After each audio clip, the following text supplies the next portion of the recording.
Pencil कहाँ है? Okay, सो 12 physics हम लोग पूरा पढ़ेंगे 1 बाय 1 करके। इसका प्री रिक्वेजिट्स क्या है कि हम जो भी पढ़ाएंगे तो वो चीज़ तुमको NCERT बुक से पढ़ना होगा, क्योंकि NCERT जो बुक है ना वो सारा एग्ज़ाम का वो बेस होता है, फाउंडेशन। अगर वो तुम अच्छे से पढ़ लिए तो फिर कोई भी एग्ज़ाम में प्रॉब्लम नहीं होगा। तो NCERT जो है वो मोस्ट इम्पॉर्टेंट है किसी भी एग्ज़ाम के लिए। तुम कितना भी बड़े लेवल का एग्ज़ाम दो, उसमें सारा में NCERT इम्पॉर्टेंट है। उसी से सारा बुक का थोड़ा बहुत लैंग्वेज चेंज करके दिया हुआ रहता है, बाकी कुछ नहीं होता है। स्टार्ट करने से पहले हम लोग क्या करते हैं कि सबसे पहले तुम्हारा पूरा 12 का सिलेबस देख लेते हैं, क्या क्या तुम लोग को पढ़ना है। सिलेबस इसलिए इम्पॉर्टेंट हो जाता है क्योंकि वो तुम्हारा एक ब्लूप्रिंट रहता है, मतलब माइंड में बना हुआ रहेगा कि हाँ हमको ये कंप्लीट करना है। ऐसे तुमको कुछ पता ही नहीं रहेगा तो फिर थोड़ा सारा चीज़ नया सा लगेगा। तो हम तो सबसे पहले बोलते हैं कि मतलब किसी भी क्लास में हो या तुम या किसी भी एग्ज़ाम का प्रिपरेशन कर रहे हो, सबसे पहले होता है कि उसका पूरा तुम सिलेबस कम से 4 बार 5 बार तो पढ़ ही लो। उससे मतलब बहुत ज़्यादा बेनिफिट होता है। तुम्हारा 12 फिजिक्स को ना 2 पार्ट में डिवाइड करते हैं। एक पार्ट 1 हो गया एंड पार्ट 2 हो गया। पार्ट 1 में जो जो जो हम लोग पढ़ेंगे चैप्टर, फर्स्ट चैप्टर जो होगा वो इलेक्ट्रिक चार्ज के बारे में पढ़ेंगे एंड उसका फील्ड, चार्ज का अपना एक फील्ड होता है तो उसके बारे में पढ़ेंगे, इलेक्ट्रिक चार्ज एंड फील्ड के बारे में। सेकंड जो तुम्हारा चैप्टर है वो सारा मतलब 11th के कंपैरिजन में 12 का फिज़िक्स थोड़ा आसान है। इसमें मोर फार्मूला बेस्ड मतलब ज़्यादा होता है। क्लास 11th में क्या होता है कि थोड़ा तुमको विजुअलाइजेशन पे फोकस करना होगा और थोड़ा सा उसमें ज़्यादा प्रैक्टिकल वे में सोचना पड़ता है हर कॉन्सेप्ट के पीछे। बट इसमें तुम देखना पढ़ना आसानी से हो जाएगा, ज़्यादा फार्मूला बेस्ड होता है और 1-2 डेरिवेशन हर चैप्टर में, वो भी आसान होता है तो हो जाएगा। सेकंड जो है वो इलेक्ट्रोस्टैटिक। अब ये स्टैटिक मीन्स क्या होता है वो सब बताएंगे। Electrostatic potential and it's capacitance. It's capacitance नहीं मीन्स कैपेसिटेंस, ये अलग चीज़ है। तीसरा जो हो गया इम्पॉर्टेंट है करेंट इलेक्ट्रिसिटी, इससे बहुत ज़्यादा क्वेश्चन आता है। एंड चौथा जो है fourth moving charge and magnetism. नाम से ही पता चल रहा होगा चार्ज का मोशन। वहाँ पे ऊपर में हम लोग चार्ज का स्टैटिक चार्ज के बारे में पढ़ेंगे और नीचे वो जो चार्ज मूव करता है तो उसका एक प्रॉपर्टी होता है, वो मैग्नेटिज्म अपना जनरेट करता है, वो इसमें पढ़ेंगे। सारा इंटरेस्टिंग है और इजी भी अगर अच्छे से पढ़ोगे तो। And fifth one is magnetism and matter. ये अलग क्यों कर दिया हमको पता नहीं है, बट सही है, पढ़ेंगे इसको भी।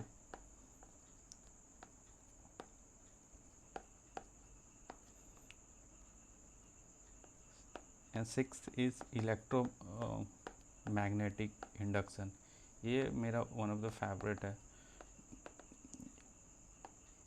ये तुम्हारा जितना भी मोटर वोटर काम करता है वो सारा इसी प्रिंसिपल पे काम करता है रनिंग में।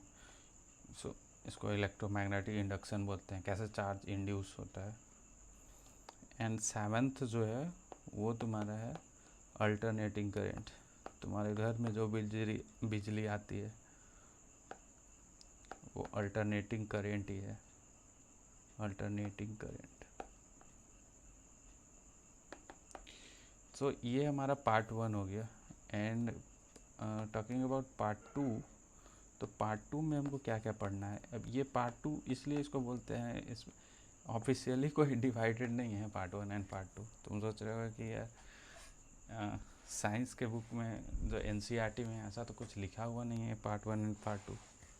तो तुम कैसे ऐसे कर दिए। तो इसमें मतलब तुम खुद देखोगे कि वो जो चैप्टर हैं वो इससे टोटली अलग हो जाएंगे। ये सारे चैप्टर एक दूसरे से कोरिलेटेड है 7 तक। अब ये पार्ट 2 जो हो गया वो अलग हो जाएगा। ये इसमें हम लोग पढ़ेंगे इलेक्ट्रोमैग्नेटिक वेव्स के बारे में। ओके, मैग्नेटिक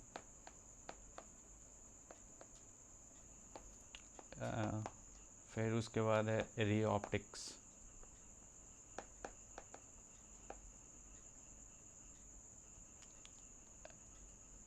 टेंथ है तुम्हारा वेव ऑप्टिक्स। रे ऑप्टिक्स तुम शायद 8 में पढ़े होगे थोड़ा बहुत, छोड़ो पढ़े हो या नहीं। 1/a बराबर 1/b प्लस 1/u, ये सब मिरर्स फार्मूला ये। सो इसमें हम तो ये मान के चल रहे हैं कि तुम कुछ नहीं पढ़े हो, एकदम जीरो से तुमको पढ़ाएंगे, तब मज़ा आएगा। 10th जो है वेव ऑप्टिक्स है। 11th जो है वो dual nature of radiation and matter.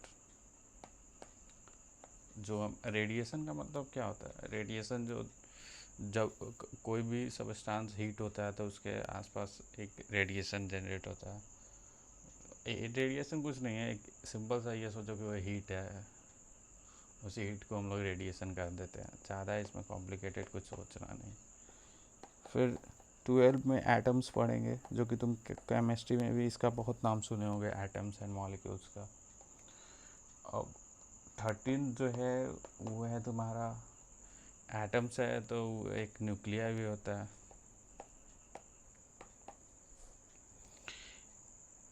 अब न्यूक्लिया में भी बहुत सारा इसमें टर्म आता है, इलेक्ट्रॉन, प्रोटॉन, न्यूट्रॉन।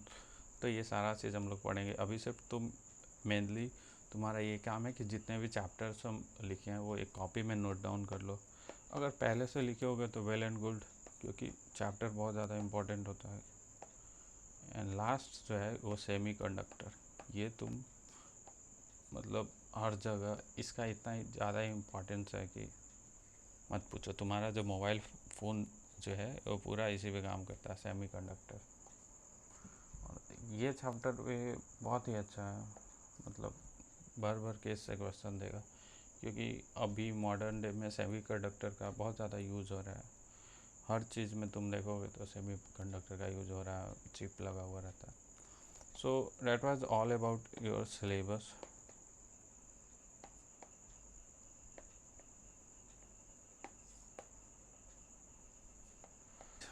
सो हम लोग इलेक्ट्रिक चार्ज के बारे में पढ़ते हैं।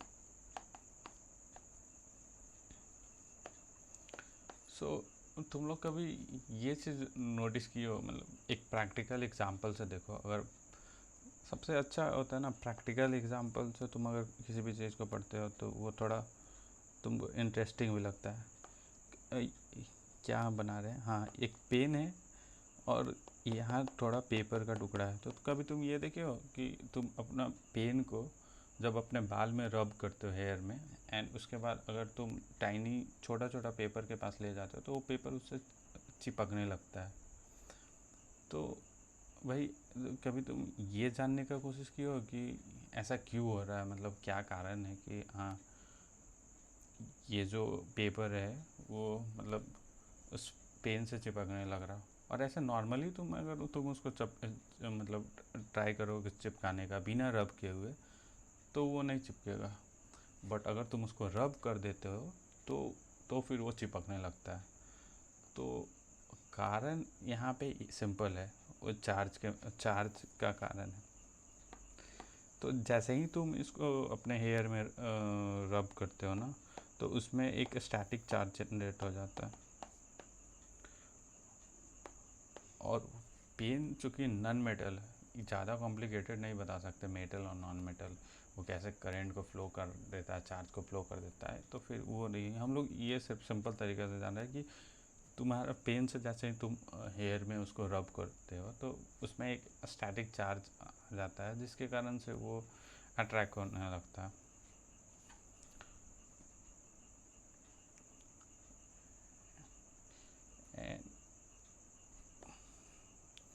अगर तुम सेकंड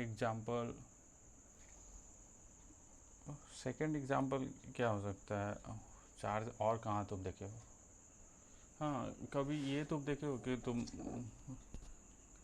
रात में जब अपना कंबल को जैसे ही झाड़ते हो तो उसमें से तुम एक लाइट स्पार्क टाइप का निकलता है, तो वो भी इलेक्ट्रिक चार्ज ही है, इलेक्ट्रोस्टैटिक चार्ज उसमें जनरेट हो जाता है, जिसके कारण वो तुम जैसे ही रब करते हो तो वो तुमको कुछ लाइटनिंग टाइप का दिखने को मिलेगा।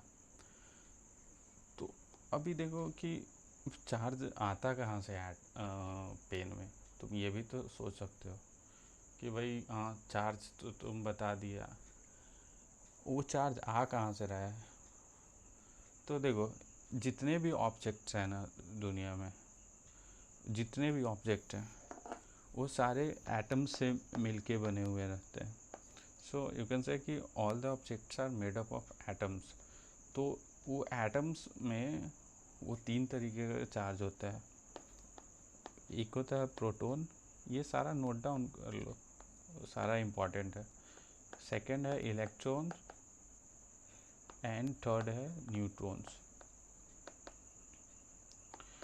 तो ये प्रोटॉन जो होता है वो पॉजिटिव होता है, ये सारा इम्पॉर्टेंट है, इसको लिख लो।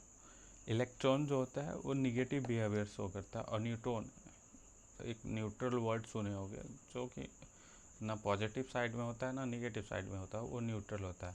दैट मीन्स कि इसके पास कोई भी चार्ज नहीं है, नो चार्जेस। तो ये न्यूट्रल हो गया। तो अभी हम तुमको साइंटिफिक रीज़न बताते हैं कि ये क्यों हो रहा है, क्यों इसमें चार्ज जनरेट हो रहा है। तो नॉर्मली तुम अगर किसी भी ऑब्जेक्ट को, जैसे मान लो ये तुम्हारा पेन है, ओके, पेन का थोड़ा सा डायग्राम खराब हो रहा है, नेवर माइंड, तुम कॉन्सेप्ट पे फोकस करो। तो ये तुम्हारा पेन है, तो अगर तुम पेन को ऐसे ही रखे हुए हो ना, तो उसमें सारा चीज़ जो है वो बैलेंस्ड है। मीन्स चार्ज जो है वो पॉजिटिव और निगेटिव इक्वल नंबर में है। डैट मीन्स कि अगर तुम उसका पेपर पास ले जाओगे तो वो कोई भी बिहेवियर नहीं शो करेगा पेपर, वो नॉर्मली उसी स्थान पे रहेगा, वो हटेगा नहीं। और जैसे ही तुम इसको, ये मान लो किसी का सर है, तुम्हारा ही सर है, और इसको इस पेन से रब कर दिए यहाँ पे, ठीक है, ये हेयर है। तो जैसे ही रब किए ना, तो ये क्या होता है, ऑब्जेक्ट जो होता है वो इलेक्ट्रॉन को यहाँ से ले लेता है। मीन्स ये इलेक्ट्रॉन यहाँ पे गेन हो जाता है। एंड इलेक्ट्रॉन गेन होने का रीज़न ये होता है कि ये जो है, मतलब ये प्रोटॉन को लूज कर रहा है, तो इलेक्ट्रॉन गेन हो जाता है। अभी ये सब ज़्यादा कॉम्प्लिकेटेड मत सोचो, साइंटिफिक रीज़न मत जानो, अभी जितना बता रहे उतना सोचो, वो आगे बताएंगे। तो वो जैसे ही इलेक्ट्रॉन को गेन करता है तो ये निगेटिव चार्ज हो जाता है। अब किसी के पास इलेक्ट्रॉन जाएगा और इलेक्ट्रॉन निगेटिवली चार्ज होता है, तो ऑफकोर्स वो निगेटिव चार्ज ही होगा। और ऑब्जेक्ट जो है, ये मत सोचो कि वो हमेशा निगेटिव चार्ज ही होगा, वो कभी निगेटिव कभी पॉजिटिवली भी चार्ज होगा। जैसे मैं, अगर ये मेटल रहता ना, तो मेटल का प्रॉपर्टीज होता है कि वो इलेक्ट्रॉन को लूज करना पसंद करता है। और ये जो होता है, ये सारे मेटल का जो भी अच्छा मेटल होता है, अभी हम थोड़ा थोड़ा डर रहे हैं तुमको बताने में कि थोड़ा बाउंस ना करने लगे कि हाँ ये सब थोड़ा सा कॉम्प्लिकेटेड होता है, क्योंकि छोड़ो, जान ही लो। तो कोई भी मेटल होता है, ये अगर मेटल का ऑब्जेक्ट है ना, तो मेटल हमेशा ये मतलब चाहता है कि हम अब मेरे पास जो भी इलेक्ट्रॉन है वो लूज करके स्टेबल हो जाए और वो पॉजिटिवली चार्ज हो। क्योंकि अगर तुम थोड़ा केमिस्ट्री जानते होगे, तो केमिस्ट्री में तुम पढ़े होगे कि जैसे ही तुम इसका कॉन्फ़िगरेशन लिखोगे, जैसे कोई भी मेटल का, तो एक +1 या +2 बाहर में एक आ जाता है इलेक्ट्रॉन। मीन्स उसका वैलेंस सेल का जो इलेक्ट्रॉन होता है ना, वो अनस्टेबल होता है, वो चाहता है कि उसको उस इलेक्ट्रॉन को लूज करके पॉजिटिवली चार्ज हो जाता है, होना चाहता है, इसलिए वो मेटल हमेशा इस प्रॉपर्टी को शो करता है कि वो चार्ज को लूज करना चाहता है। तो ज़्यादा वहाँ पे मत सोचो। तो सिंपल सा बात है, पेन और हम कहाँ पर थे, हाँ यहाँ पे, कि जैसे ही तुम ये पेपर जो है पेन को रब करते हो हेयर से, तो वो इसमें चार्ज जनरेट हो जाता है और ये चार्ज इसको अट्रैक्ट करने लगता है। तो ये एक सिंपल सा बिहेवियर है।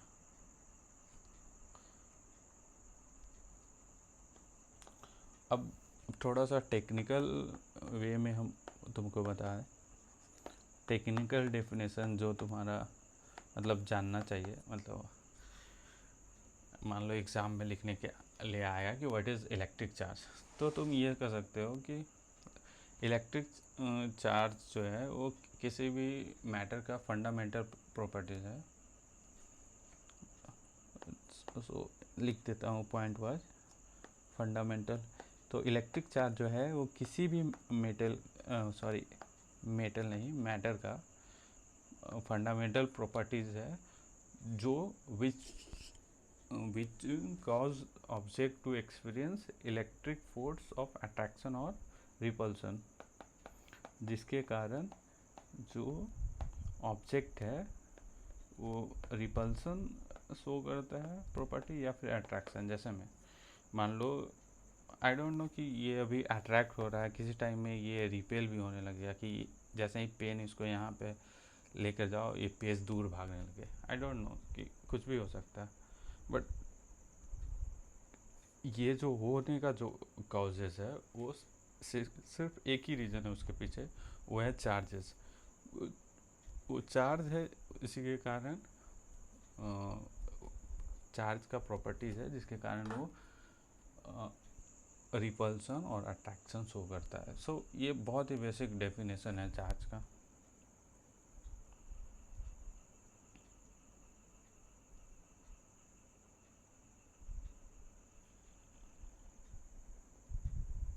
ना अब तुम चार्ज थोड़ा एकदम बेसिक में देखो कि अगर तुम चार्ज लिखते हो, ठीक है, चार्ज, तो अब क्या होता है कि तुम फिज़िक्स पढ़ रहे हो ना, तो सारा भी जो भी चीज़ पढ़ोगे तो उसका एक रिप्रेजेंटेशन होता है। वो साइंटिस्ट लोग क्या होते हैं कि उसको रिप्रेजेंट करने के लिए एक सिंबल, अल्फ़ाबेटिकल ऑर्डर, किसी भी एक सिंबल से उसको डिनोट करते हैं, जो कि पूरे वर्ल्ड में उसको माना जाता है। अब तुम हर बार पूरा इलेक्ट्रिक चार्ज थोड़ी लिखोगे, तो सिंपल वे में उसको रिप्रेजेंट करने के लिए इलेक्ट्रिक चार्ज को हम लोग स्मॉल क्यू या फिर कैपिटल क्यू से डिनोट करते हैं। तो ये तुम अपने नोट्स में लिखते जाओ कि इससे हम लोग इसको डिनोट करते हैं। और एक एसआई यूनिट होता है, और एसआई यूनिट इसका जो होता है वो कूलम्ब होता है, जिसको हम लोग सी से डिनोट करते हैं। सो अभी हम लोग ऊपर में तो टाइप ऑफ चार्ज के बारे में नहीं पढ़े कि how many type of charge है। सो अभी हम लोग चार्ज के शायद बता दिए, लेकिन फिर से बताते हैं कि कितना टाइप के चार्ज होता है। तो मेनली जो होता है वो दो ही टाइप के चार्ज होता है, एक या तो पॉजिटिव होगा या तो निगेटिव होगा। न्यूट्रल वाला कॉन्सेप्ट यहाँ पे है नहीं। या तो एटम पॉजिटिवली चार्ज होगा या फिर निगेटिवली चार्ज होगा। एटम नहीं, मीन्स ऑब्जेक्ट। एटम तो न्यूट्रल भी हो सकता है।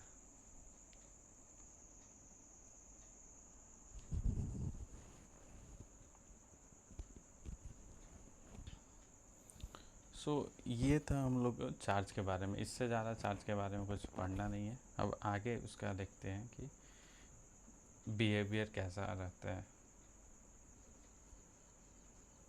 कैसे चार्ज से हम लोग इलेक्ट्रिक फील्ड को जनरेट कर सकते हैं।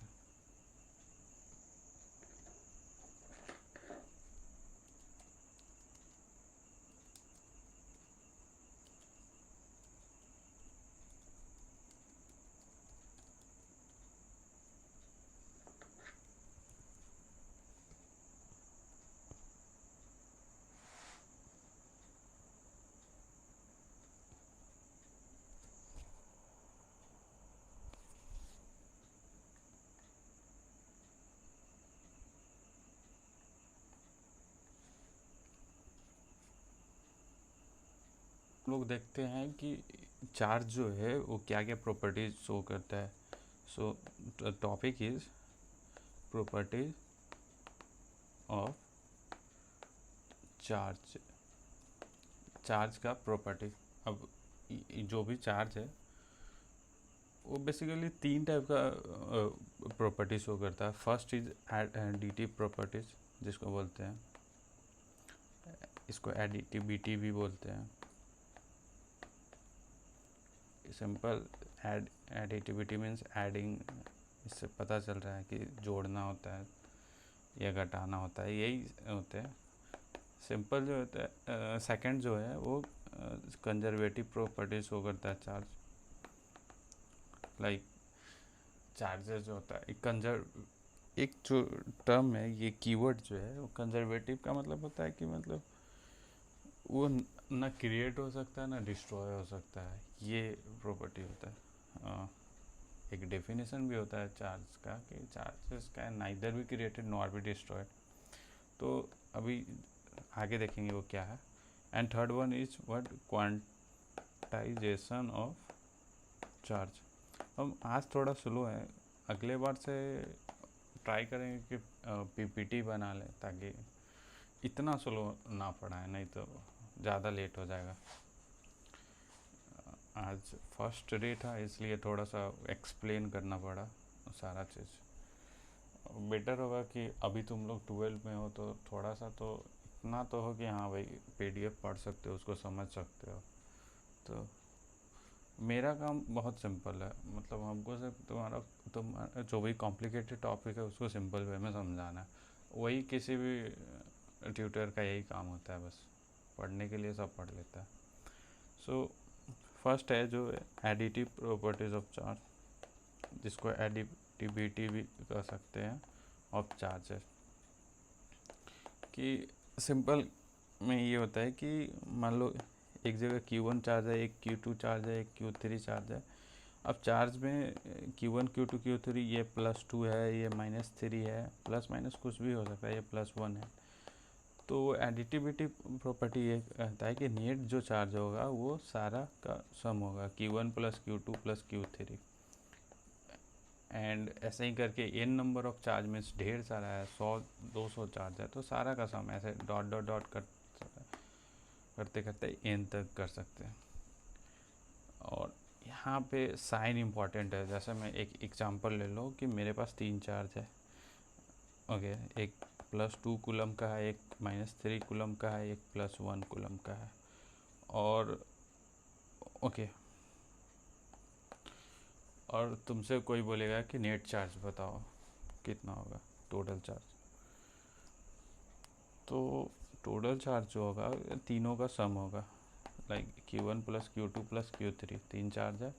Q1 मान लो +2 है दिया हुआ है, और Q3 जो है वो ऐसे प्लस करके -3 इसलिए लिख रहे हैं ताकि मैंने ऊपर हेडिंग में एडिटिविटी लिखा हूँ, मीन्स एडिंग लिखे हैं, इसलिए ऐड कर रहे हैं सबको। और Q3 जो है वो 1 कूलम है। चूँकि ये यहाँ से ब्रैकेट हटाएंगे तो प्लस माइनस माइनस हो जाएगा, तो +2 -3 और +1, ये +2 +1 +3 हो जाएगा, और -3 नेट चार्ज हो जाएगा वो 0 हो जाएगा, तो Q का वैल्यू 0 हो जाएगा। तो ये ऐसा सिंपल जो एग्जांपल है ना वो तुमको आएगा एग्ज़ाम में, बस तुम ये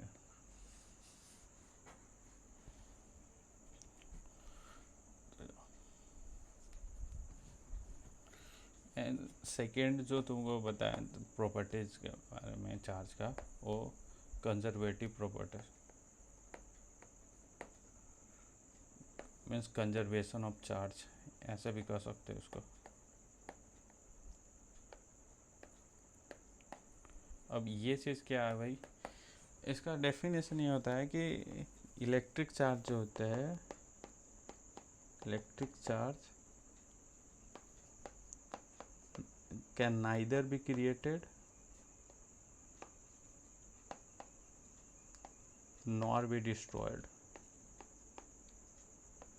अब इसका ये भूल जाओ तुम, मतलब ये डेफिनेशन तो ठीक है, ये तुम एग्ज़ाम में लिखोगे। अब मैं बताता हूँ इसका सिंपल रीज़न क्या है और क्या होता है।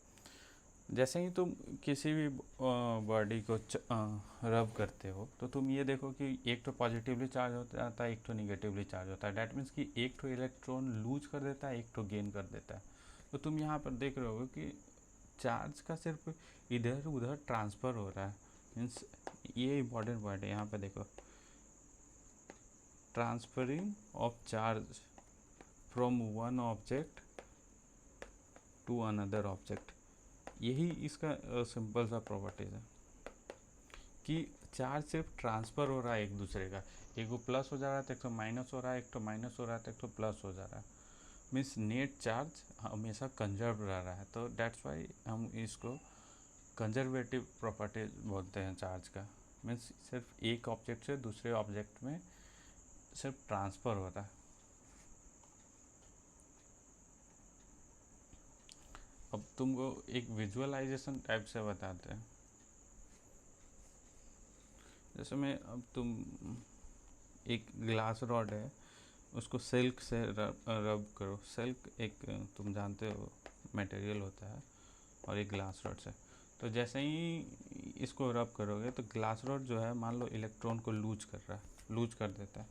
और जैसे ही कोई भी मटेरियल जो है, ये एकदम ध्यान में रखो, ये हमेशा यूज़ होगा। मीन्स तुम केमिस्ट्री पढ़ो या फिज़िक्स पढ़ो, कोई भी अगर ऑब्जेक्ट जो है अगर इलेक्ट्रॉन को लूज करता है, मीन्स डैट मीन्स वो पॉजिटिव चार्ज हो रहा है, पॉजिटिवली चार्ज हो रहा है। जैसे ही इलेक्ट्रॉन को लूज करेगा उस पर जो चार्ज आएगा वो पॉजिटिव होगा, वो हमेशा याद रखो।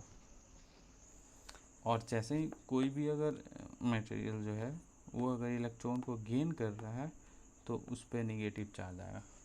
तो यहाँ पे ग्लास रॉड जो है वो इलेक्ट्रॉन को लूज कर रहा है, तो इस पे पॉजिटिव चार्ज हो जा रहा है। और इस पे जो है वो अगर ये गेन कर रहा है इलेक्ट्रॉन को, तो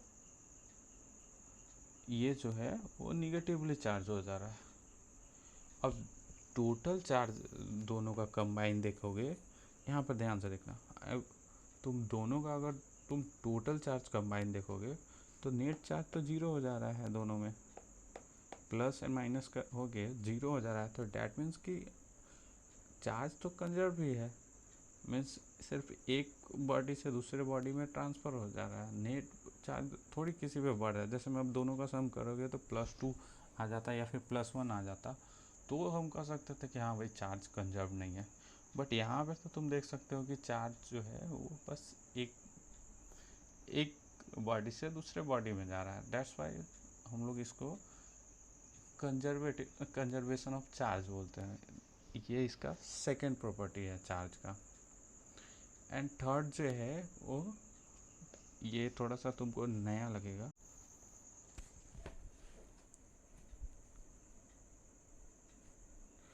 सो थर्ड प्रॉपर्टी जो है वो है क्वांटाइजेशन ऑफ चार्ज।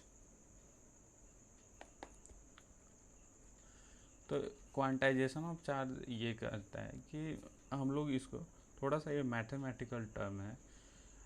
सो अगर तुम्हारा मैथमेटिक्स का बेसिक थोड़ा सा ठीक होगा तो तुम इजीली वे में इसको समझ जाओगे। तो ये बोलता है कि चार्ज जो है हम लोग हमेशा इसको इंटीग्रल फॉर्म में शो करते हैं। Q बराबर always plus minus n e. जैसे जब भी तुम Q का वैल्यू लिखोगे तो ऐसे 1 ही लिखोगे, या फिर Q बराबर -1 ही लिखोगे, या फिर Q बराबर +2 ही लिखोगे। इस तरीक़ा से तुम इसको ऐसे नहीं लिख सकते हो कि Q बराबर 1.5 ई। ये तुम नहीं लिख सकते हो, ये वैलिड नहीं होता है। ऑलवेज इंटीग्रल फॉर्म में लिखते हैं, जैसे 1 2 3 4 5, मतलब n का वैल्यू कुछ भी हो सकता है, 0 1 2 3 4 5, ऐसे ऐसे कुछ भी लिख सकते हैं। n का वैल्यू ये नहीं हो सकता है 1.5 2.5 3.5, ये सब नहीं लिख सकते, ये डेसिमल फॉर्म में है, तो ये हम लोग नहीं लिख सकते हैं, ठीक है। और यहाँ पे ई का वैल्यू क्या होता है? ई का वैल्यू जो किसी भी इलेक्ट्रॉन पे जो चार्ज का वैल्यू होता है 1/6 इंटू 10⁻⁻19 कूलम। ये तुम याद कर लोगे, ये हर बार यूज होता है।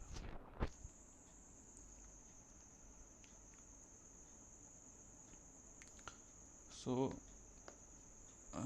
that was all about charge and its properties.